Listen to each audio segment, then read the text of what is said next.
మీ జీఐఈటీ ఇప్పుడు జీజేయుగా మారింది. 2000కు పైగా ప్లేస్మెంట్స్, ఐపీఎం, కేపీఎంజీ వంటి సంస్థలతో ఇంటిగ్రేటెడ్ కోర్సులు. యూపీఎస్సీ కోచింగ్, అడ్మిషన్లు ఓపెన్. బంగారం ఒక రోజు రేటు పెరిగిపోతుంది, ఒక రోజు రేటు తగ్గిపోతుంది. ఏకంగా ప్రధానమంత్రి గారే బంగారం కొద్ది రోజులు కొనటం ఆపేయండి అని చెప్పారు. అసలు కొనాలో వద్దో అర్థం కానటువంటి పరిస్థితి, దీని మీద ఇన్వెస్ట్ చేయాలో లేదో తెలియనటువంటి పరిస్థితి. ఇంతలోనే కొత్తగా గోల్డ్ మానిటైజేషన్ స్కీమ్ అని చెప్పి వినిపిస్తోంది.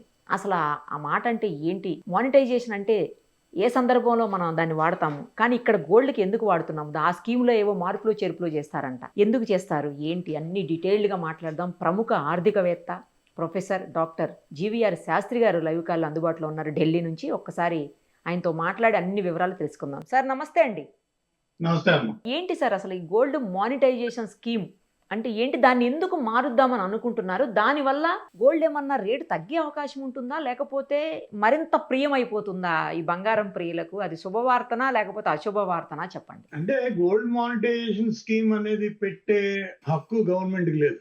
అసలు గోల్డ్ మానిటైజేషన్ కరెక్ట్ కాదు. ఎందుకంటే ఆర్థిక వ్యవస్థ అంటే దీన్ని బట్టి ప్రభుత్వం అంటే రెండు రకాలు. ప్రభుత్వం యొక్క ఆర్థిక విధానం వేరు, నేను చెప్పేది ఆర్థిక వ్యవస్థ ఆర్థిక విధానం. నేను ప్రభుత్వ ఆర్థిక విధానం మాట్లాడదలుచుకోలేదు. ఎందుకంటే నేను ఏ ఆర్థిక వ్యవస్థ ఆర్థిక విధానం మాట్లాడుతున్నానో అది మన దేశానికి సంబంధించి ప్రభుత్వం కూడా అక్కడికే రావాలి. ప్రభుత్వం అక్కడ నిలబడుతుంది, లేదా ప్రభుత్వం బయటికి వెళ్ళిపోతుంది. అది కూడా సో ఆర్థిక విధానం మన ప్రభుత్వ ఆర్థిక విధానం చెప్పను నేను. మన యొక్క ఆర్థిక విధానం 1947 నుంచి మొదలు పెట్టుకున్నది మిశ్రమ ఆర్థిక వ్యవస్థ. మిశ్రమ ఆర్థిక వ్యవస్థలో క్రైసిస్ మేనేజ్మెంట్, డిజాస్టర్ మేనేజ్మెంట్. అంటే ప్రతి ఆర్థిక వ్యవస్థలోనూ క్యాపిటలిస్టిక్ ఎకానమీ అయినా సోషలిస్టిక్ ఎకానమీ అయినా ప్రతి ఆర్థిక వ్యవస్థలో crisis management, disaster management part of ఎకానమీకి నిలబడుతుంది. ఓకే, అది ఇప్పుడు మన వెనిజులాలో ఎంత అయింది? మొత్తం చాలా మంది చనిపోయారు, ఇళ్ళన్నీ కూలిపోయారు. అవన్నీ ప్రజలు కట్టుకోకర్లా, అవన్నీ ప్రభుత్వాలు కడతాయి. మొత్తం ప్రభుత్వాలు కడతాయి. అదే అక్కడ ఆర్థిక భారం అది. కానీ వాళ్ళు యాక్సెప్ట్ చేస్తాయి, ఎందుకంటే వాళ్ళకి ఆ సోషల్ సెక్యూరిటీ ఉంది. ఆ సోషల్ సెక్యూరిటీ మనకు లేదు, ఎందుకంటే మన మిశ్రమ ఆర్థిక వ్యవస్థ. మన ఇంట్లో ఆర్థిక వ్యవస్థ పతనం అయిపోయినా సరే, మీకు ఆర్థిక వ్యవస్థ పతనం అయిపోయినా రష్యాలో ఎటువంటి పద్ధతి ఇబ్బంది లేకుండా గవర్నమెంట్ చూసుకుంటాం. మనది అలా కాదు. మనకు వరదలు వచ్చినా, వాగులు వచ్చినా, ఉప్పెన వచ్చినా, లేకపోతే ఎర్త్క్వేక్ వచ్చినా, ఆర్థిక సంక్షోభం వచ్చినా, బ్యాంకింగ్ ఇండస్ట్రీ పడిపోయినా, ఎవడైనా రియల్ ఎస్టేట్ దుకాణదారు, రియల్ ఎస్టేట్ ఎవడో డబ్బులు కలెక్ట్ చేసి పారిపోయినా, లేకపోతే ఇంకోటి ఎవడో చిట్ ఫండ్ కంపెనీ వాడు రాత్రి దుకాణం బంద్ చేసినా, ఏం చేస్తాం మనం? పోలీస్ స్టేషన్ ముందు నిలబడి మాకు ఇచ్చారు, మాకు ఇవ్వండి, మాకు ఎంత ఇస్తేవండి. అలాంటిది మన ప్రజలు చేస్తారు. కాబట్టి ఇందులో ఆర్థిక వ్యవస్థ మన భాగం ఏం చెప్తుందంటే క్రైసిస్ డిజాస్టర్ మేనేజ్మెంట్ ఇది మీది. యాక్ట్ ఆఫ్ గాడ్ వ్యవహారాలన్నీ మీవి. మనకేమి ఇస్తారు? 25,000, 30,000. మనకేంటి? నష్టపరిహారం ఇస్తారు, ఆదుకోరు. ఆ రెండు ఆర్థిక వ్యవస్థలు ఆదుకుంటాయి. ఈ ఆర్థిక వ్యవస్థ నష్టపరిహారం ఇచ్చే ఆర్థిక వ్యవస్థ. సో నష్టపరిహారం ఇచ్చే ఆర్థిక వ్యవస్థ గవర్నమెంట్ కి మన బంగారం మీద మాట్లాడే హక్కు కానీ దాని మీద ఏదైనా, ఎందుకంటే ఇది నష్టపరిహారం వల్ల కాదు, ఇది వాళ్ళ డిజాస్టర్ మేనేజ్మెంట్ లో భాగం. ఇది నా సొంత డిజాస్టర్ మేనేజ్మెంట్ లో భాగం. నాకు బైపాస్ సర్జరీ జరిగింది, నాకు 50 లక్షలు కావాలంటే నా పెళ్ళం పుస్తలతాడుతో సహా నేను అమ్ముకుంటాను. అది నా హక్కు. అది నా చట్టబద్ధమైన హక్కు. నా చట్టబద్ధంగా నేను సంపాదించిన హక్కు. నేను ఇన్వెస్ట్ చేసుకుంటున్నాను. దాని మీద అన్లెస్ అంటిల్ గవర్నమెంట్లు అన్ని కలిపి డిజాస్టర్ మేనేజ్మెంట్, క్రైసిస్ మేనేజ్మెంట్ ని అడ్రస్ చేస్తే తప్పితే అందులో నిరుద్యోగ సమస్య ఉంటుంది, ఆర్థిక సంక్షోభం ఉంటుంది, దీని పేరేంటి, ఇన్ఫ్లేషన్ ఉంటుంది, ద్రవ్యోల్బణం ఉంటుంది, బ్యాంకింగ్ చట్టాలకైనా బ్యాంకింగ్ ఏమైనా మోతాజు బ్యాంకులు రాత్రి దివాలా తీస్తే అవి కూడా కన్సిడర్ చేయవలసి ఉంటుంది. ఇవన్నీ అడ్రస్ చేసిన తర్వాత అప్పుడు గోల్డ్ మానిటైజేషన్ స్కీమ్ లాంటివి. అసలు అలాంటివి ఏమి అడ్రస్ చేయలేదు కాబట్టి మనది stream lining of the national economy అవ్వలేదు. అసలు సమస్య చెప్తున్నానమ్మా, ఆర్థిక వ్యవస్థకి పాలసీలు పనిచేయట్లేదు. మన ఆర్థిక వ్యవస్థలో ఏ పాలసీలు పనిచేయట్లేదు. ఎందుకంటే వాటికి ఆప్టిమైజేషన్ అండ్ మ్యాక్సిమైజేషన్ అంటారు. నేను థీసిస్ సబ్మిట్ చేశాను, అది రీసెర్చ్ డేటా సబ్మిట్ చేశాను. మన భారతదేశం 1947లో ఆర్థిక వ్యవస్థ మీద గరిష్టీకరణ అనే పదం మీద ఆధారపడి వీళ్ళు పాలసీలు రాశారు. అవేమీ పనిచేయట్లేదు. అంచేత వాళ్ళకి ఏం చేయాలో తెలియక ఇది పట్టుకుందాం, లేకపోతే బంగారం తగ్గించాలంటే ఇచ్చేద్దామా, ఇచ్చేద్దామా అని చూస్తున్నారు తప్పించి, లేకపోతే ఫారెన్ ఎక్స్చేంజ్ రిజర్వ్స్ ని ప్రొటెక్ట్ చేద్దామా, లేకపోతే ఇచ్చేద్దామని చూస్తున్నారు తప్పించి, అసలు మీరు ఈ రోజు streamlining the national economy, streamlining the national economy a conceptual view of income and expenditure reforms అనే పుస్తకం నేను రాశాను. ఆ streamlining the national economy a conceptual view of income expenditure and revenue reforms లో ఆదాయానికి రాబడికి తేడా తెలుసుకుని ఈ గవర్నమెంట్లు ప్రయత్నం చేయాలి. ఇవాళ కాకపోతే రేపైనా ఈ రాష్ట్రాలు ఆర్థికవేత్తలే ముఖ్యమంత్రులుగా ఉండి పరిపాలించవలసిన సమయం ఉంది. ఎందుకంటే ప్రతి రాష్ట్రం 10 లక్షల కోట్లు దాటేసి అప్పులు చేసేసాయి. 10 లక్షల కోట్లు అప్పు అంటే స్వయంగా భగవంతుడి పైనుంచి కిందకు వచ్చినా కూడా ఆయన కూడా తీర్చలేడు. 10 లక్షల కోట్ల అప్పులు అన్ని దాచేసాయి. దీన్ని ఎవరు తీరుస్తారు?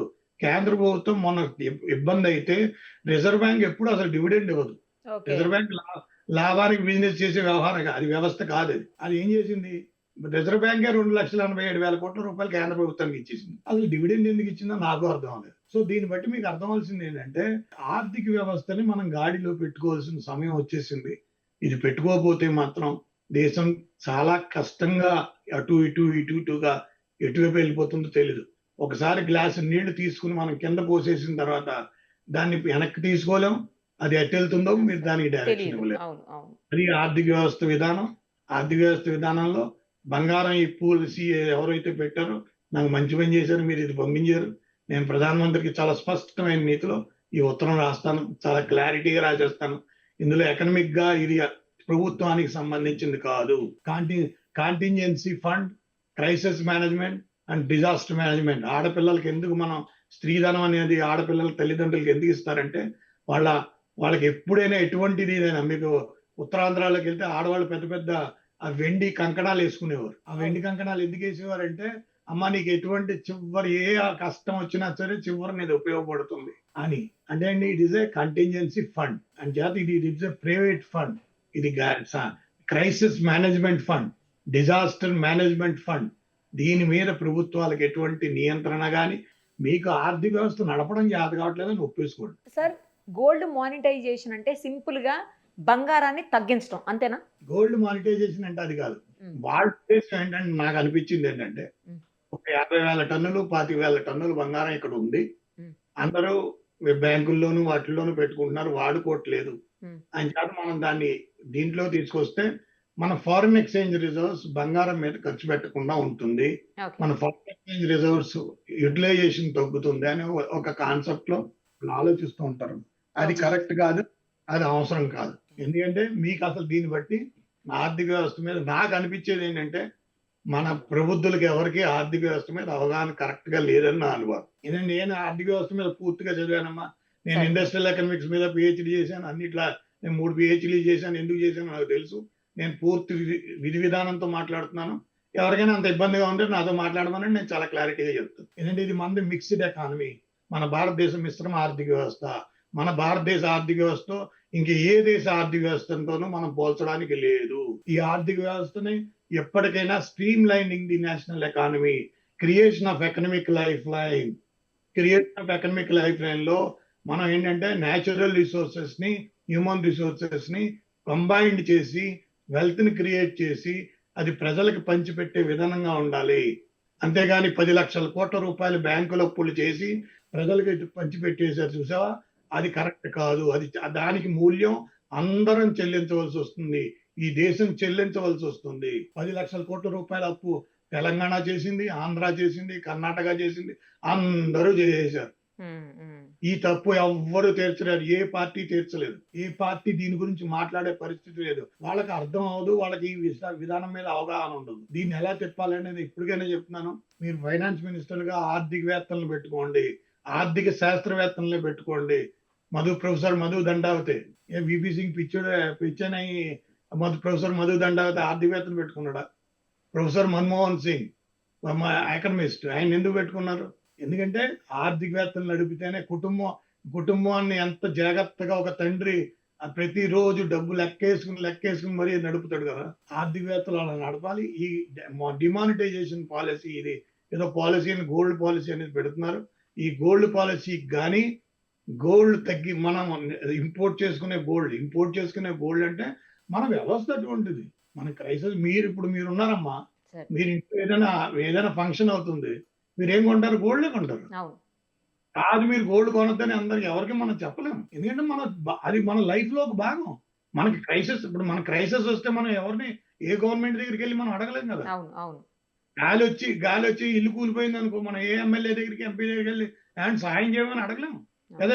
మినిస్టర్ గవర్నమెంట్ సహాయం చేసేమని అడగలేము. వాళ్ళు ఇస్తే ఎంత, మన హైదరాబాద్ లో వరదలు వస్తే ఎంత ఇచ్చారు? 10,000, 15,000, 25,000, 50,000, ₹1,00,000. దాంతో ఇల్లు ఏమైనా మళ్ళీ నిలబడుతుందా? కదా కాదు కదా. ఇప్పుడు నేను అదే చెప్పాను, నాకు అర్జెంట్గా ఏదో జరిగింది, నాకు ఇప్పుడు ఏం చేస్తాను? ఇన్సూరెన్స్ పాలసీ అనేది ఉంది. ఇన్సూరెన్స్ పాలసీ అంటే హెల్త్ పాలసీ ఇంకా ఇప్పటిదాకా అది పూర్తిగా హెల్త్, ఎడ్యుకేషన్, ట్రాన్స్పోర్టేషన్, కమ్యూనికేషన్. ఆ హెల్త్ ఎడ్యుకేషన్ మీద మీరు అసలు మనం మొత్తం ఈ మా middle class, lower middle class వాళ్ళందరూ ఖర్చు అంతా హెల్త్ ఎడ్యుకేషన్ మీద కదా, మొత్తం ఎడ్యుకేషన్ మీద కదా. ఎడ్యుకేషన్ పిల్లలు చదువులు చదివించడానికే సరిపోతుంది. ఎంత డబ్బు ఖర్చు పెట్టేస్తున్నాం. Streamlining the national economy, ఆర్థిక వ్యవస్థ మీద ఎప్పుడు మాట్లాడతాం మనం? వాడు గొప్పడు, వీడు గొప్పడు, వాడు గొప్పడు, వీడు గొప్పడు అనుకోవడమే సరిపోతుంది. కానీ బతికే 36,500 రోజులమ్మా. నువ్వు బతికిన 36,500, నేను బతికిన 36,500, ఆ పక్కన ఎవరు బతికినా అందరూ 36,500 రోజులు. దానికోసం అది చెప్పకుండా, వచ్చే జనరేషన్స్ కి మనం జవాబు ఇవ్వకుండా, వచ్చే జనరేషన్ కి ఏం చెప్తాం సమాధానం? ఈ అష్టదిగ్బంధంగా వదిలేసి, ఈ ఆర్థిక వ్యవస్థను అడ్డదిడ్డంగా వదిలేసి వెళ్ళిపోతాం. గోల్డ్ మానిటైజేషన్ అని ఒక స్కీమ్ పట్టుకొచ్చాం. ఏంటి స్కీములు? దిక్కుమాలి స్కీములు. ఎవరికి కావాలి మీకు? అసలు ఎవరిదమ్మన్నాడు? అసలు సంబంధం లేదు. ఆర్థిక వ్యవస్థకు సంబంధం లేదు కదా ఇది. ఏ ఆర్థిక వ్యవస్థ చెప్తున్నాడు మీకు? ఏ ఆర్థిక శాస్త్రవేత్త చెప్తున్నాడు? కరెక్ట్ కాదు కదమ్మా. ఇది ఏంటంటే మీకు అర్థం చేసుకోండి. ఎందుకంటే ఇది కనుక చెప్పలేకపోతే, మనం ప్రజలకు తెలియజేయలేకపోతే చాలా ఇబ్బంది. ఎందుకంటే ప్రభుత్వం వాళ్ళకి తెలుసున్నది చేసేస్తుంది. అంటే ఏంటి, ఆ పరిస్థితి చాలా ఇబ్బంది వస్తుంది అనమాట. సెంట్రల్ గవర్నమెంట్ కైనా, స్టేట్ గవర్నమెంట్ కైనా వాళ్ళకి ఏంటంటే తెలియక, ఏం చేయాలో తెలియక ఏదో ఒకటి చేసేస్తే అయిపోతుంది. అది మనం ప్రజలు ఇబ్బంది అయిపోతాం కదా. మనం చివరిన బాధపడేది మనమే. 10 లక్షల కోట్ల రూపాయలకి వడ్డీ ఎంత అనుకుంటున్నారు? నెలకు వడ్డీ ఎంత? 10 లక్షల కోట్ల రూపాయలకి ప్రతి రాష్ట్ర ప్రభుత్వం ఎంత వడ్డీ కడుతుందో? 8% బాండ్లు, 7% బాండ్లు, 6% బాండ్లు, 5% బాండ్లు, దాని మీద దీని మీద, ఆ బాండ్ల మీద వడ్డీ ఎవడు కడతాడు? ఈజీ కాదు కదమ్మా. ఇవన్నీ అంటే ఆర్థికవేత్త ఎలా ఉంటుందంటే, సాధారణంగా ప్రజలకు అర్థమయ్యే రీతిలో చెప్పేది విధానం ఒకటి, అసలు దీని మీద పూర్తిగా ఒక రీసెర్చ్ గా ఆలోచించి మాట్లాడే విధానం వేరేగా ఉంటుంది. అంచేత ఏమంటే ప్రజలను ఏం చేస్తారంటే, మీకు అసలు ఆర్థిక వ్యవస్థకు సంబంధించి ఏమి తెలియనివ్వకుండా ఎప్పటికప్పుడు ఇలాగా ఏదో ఒక పాలసీ తీసుకొచ్చడం, కన్ఫ్యూజన్ చేసేయడం, ఎదరలాగేయడం. Right sir. Thank you so much.